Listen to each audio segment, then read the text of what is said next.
Hi guys, welcome back to my channel, Pleasantly Blessed. My name is Julie and I am a fiber artist. So it's official, I'm a fiber artist. It's so great. So hi, welcome if you're new here, and if you have been here before, welcome back. And please hit that like and subscribe button if you're interested in the different things that I'm doing and working on right now. So on my Instagram, I had a question pop up like, hey, how did you start crocheting and why do you still do it? So to answer that question, it's kind of a two-part question. I'm going to answer that today. So we're going to answer it. And then another question that I had on there was, why did you decide to open a business where you sell stuffed animals that you make? So I'm going to answer that question while we're here today too. So while I'm here, I'm going to be crocheting a little stuffed whale just like this one. I've already got the body part done. And I'll be adding the fins and the tail. So the body is done. I just need to sew him in. He's kind of like funky looking right now. But why did I start crocheting? How did I start crocheting? I started crocheting when I was about 7 years old. My grandmother loved to crochet. She made doilies and blankets and things like that, Afghans, and she was always making them. She liked to sit in her rocking chair and watch her soap operas. She was a big soap opera fan, and she still is. And she would sit and crochet, and I would watch her, and it would be just kind of peaceful, and I loved it. So she had started a crochet club at her local church, the church that she attended, and she invited me when I was about 7 or 8 to go to it with her and be in the kids class. So I already knew how to chain stitch, so she wasn't teaching me that, but I didn't know how to make any of the other stitches. And by going to the kids class, I did learn how to single crochet, double crochet, and half double crochet. So I was in that kids crochet club at our church for about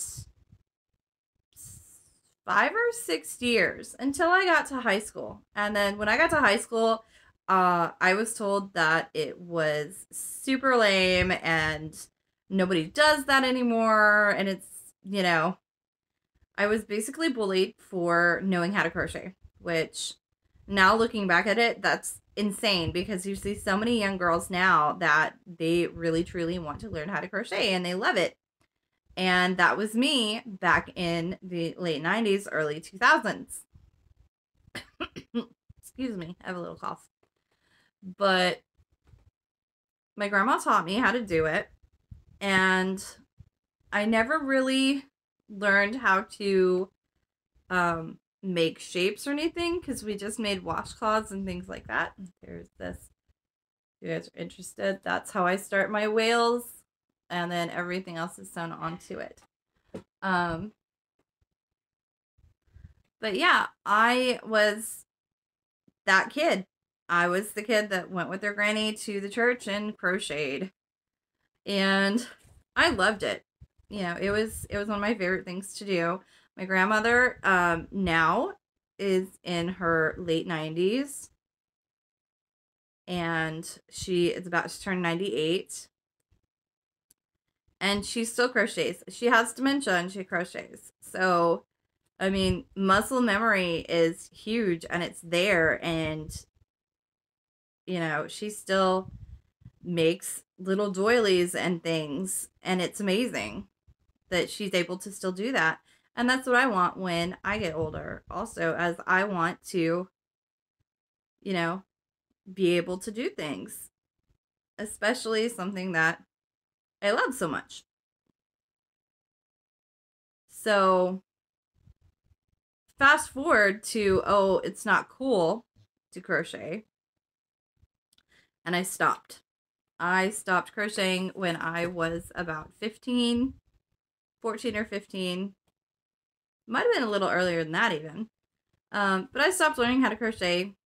And I completely stopped doing it, in fact. Um, because I was bullied. And then I went back to crocheting when I had my kids. My kids are now 10 and 13, just turned 13 last week. And when they were little, I wanted to learn how to make them some stuffed animals. That was all I wanted to know, was how to make a couple stuffed animals to, hang out with my kids, learn how to do something. And they were about, I think my son was 2 and my daughter had just been born. And my son was diagnosed with autism. And a lot of his autism relates around sensory seeking. So he loved the bumpy texture of his favorite blanket, which was one that I had crocheted for him when he was, before he was born. So we went to a craft fair, and there was a lady there that had crocheted toys. And so that was kind of how I got into doing amigurumi, was I saw someone that did it. And my son really, really was sensory seeking at that time. And we really wanted to help him have a safe environment and safe sensory seeking and stuff. So my husband and I kind of sat down, and at that time, we had not yet discussed like homeschooling or anything like that. It wasn't even on our radar at that time. Even though I was homeschooled, we hadn't discussed anything, because I mean, he was 2.5, and he was nonverbal, and at the time it felt like we were just kind of surviving. But that was why I learned to make toys, was to help satisfy my son's needs. As a mom, we always try to put our kids' needs ahead of ours anyways. But that was how I learned how to make a couple of toys. And it was very hard for me at the very beginning for, a good 6 months to a year, because I didn't know how to decrease. I didn't know how to increase. I had always made washcloths and that kind of thing. So I had no idea what I was doing. And I went to the library, and the librarian there at our local library was so sweet. And she was able to help me find a couple of books that had crochet stuff in them. And they were books from like the early 70s that had a crochet clown. I remember the first thing that I made was a crochet clown. And it was one of the old school ones that had the twisted, spiraled arms and legs. And my son loved this thing. I actually wound up making like 3 or 4 of them because he just loved them so much. And then we went to another craft event in our area, and there was a lady there that made knit toys. And he loved them. And we did buy a toy from her. And when we got home, my son looked at me and handed me this toy and went, "Mommy, you make me one." And of course I was like, I can't knit. I don't know how to do that. So I learned to knit for my son. And it was very, very hard for me. I am not the most coordinated person, but I wound up, learning how to knit, which was amazing. I had a great experience. We actually had a knitters club at the library that I had originally gotten the crochet books from, and we wound up going and doing that. So fast forward a few years later, and I have a little bit of experience making toys and a little bit of experience making baby items and things like that, but nothing on a professional level at all, like at all. And I never really thought, hey, this can make me money or anything like that. And then the pandemic hit. And me being a stay-at-home mom, I had to come up with some ways to make some extra money because my husband wound up having the long version of the virus. And by mid June, he was in a wheelchair and could not go to work. Most of the time, he was having seizures, and I had to step up and get a job and stuff and be out of the home, and he had to homeschool our kids. So that kind of worked for us for a little while, but my husband is a chef, so he is trained, and he definitely made a lot more money than I did when he was working. So I started, I was working at a gas station because I didn't know what else to do at the time. And a friend of mine said, hey, if you make me this item, I'll pay you $60. So I made the item, and, then another person contacted me and said, hey, so-and-so said you do this item, or, you can make this. Can you make me one? So I made that person an item. And it just kind of evolved from there to where I am now with having an actual craft booth most of the time.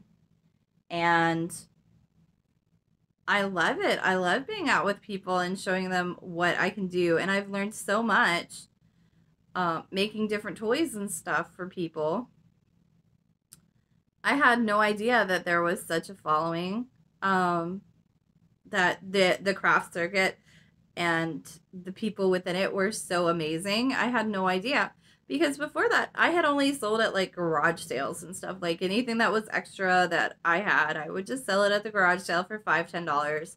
And it wasn't, it was just clearing out old stuff that my kids didn't play with anymore, things like that. So that was kind of how we started. And now I have a craft show that I go to every first of the month. I have one that I go to pretty much every week during the summer. And it's definitely become a second income for our family, which is amazing. I mean, my husband is back on his feet now, and he is working and everything, and that does help a lot. But at the time, it kind of came out of necessity that I had to do something. And it was a creative outlet that allowed me to support my family and stuff. I'm about to do the tail. So work on the tail now.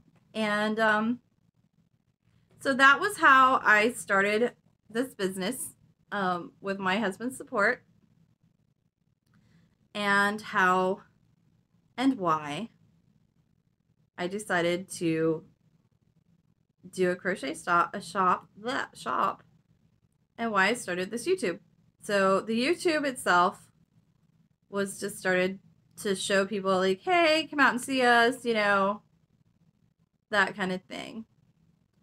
And I put out a couple tutorials about like things that I make and stuff like that. It's not a big deal. And I would love to see it take off. But if it doesn't, I'm okay with that too. It's just another creative outlet for me. I'm not on here, trying to make a bunch of money and stuff. I've seen a lot of people do that, and I'm just like, I don't know. I don't think I'm engaging enough to do that. And that's totally fine. I don't have to be. I love crocheting. I love knitting now. I didn't for a very long time, but I absolutely love it. And I'm not going to stop. I like making things for people. I like hanging out and talking to people at the different craft shows and things, which if you've never been to a craft show, I highly, highly suggest you go to one, because the artists there, even if you don't buy anything, like you can go to a craft show and walk around and just look at the artist's work and stuff, and they are totally fine with that. But there are some amazing artists out there that do different things. One of our really close friends now that we met in the crafting circuit, she makes blown glass amulets, and she made one for our son, and it's like, it's so cute. It's an amazing, she is an amazing artist, and she just makes little necklaces and jewelry and things. And it's such a great group. Sorry, I had to reach down and grab my scissors. So if you've never been to anything like that, I highly suggest you go. It's so amazing. Just talking to the artists about like how they started and what they do and stuff is really cool. I find it super cool anyways. And yeah, so that's kind of our story. Like we just kind of started out of necessity, just because I needed another income, and now it is another income that absolutely helps our family. So, and here's my whale. He's finished. I'm about to sew in his little ends, and I'll put a face on him later, because I don't have any black thread right now. So, but I will definitely put a face on him at a later date. But here's my finished little whale. I'm going to show them to you as soon as I get done. I hope you liked my story of how we started and why I started making fiber animals and how I became a fiber artist. Like, everything that I've done has either been taught by a family member or myself by going to the library, or friends that have been like, hey, you know, do this or do that. And it's amazing. It's such a great journey. So if you've never crocheted before, or you've never knit before, or worked with any kind of fibers, string art, anything, it is so relaxing and so just chill and stuff. I would totally suggest you do it. Absolutely. Give it a try, and you may like it. It may be something that eventually you want to do. So, like I said, I hope you like this video. Here is my little whale all finished. There's his little tail and everything. If you're wondering why all the tails are offset on my whales, I'll have that in another video. This one's getting kind of long, so you'll have to come back for that story. But there's my little whale. He's all finished. And I'm so glad you were here today. Bye!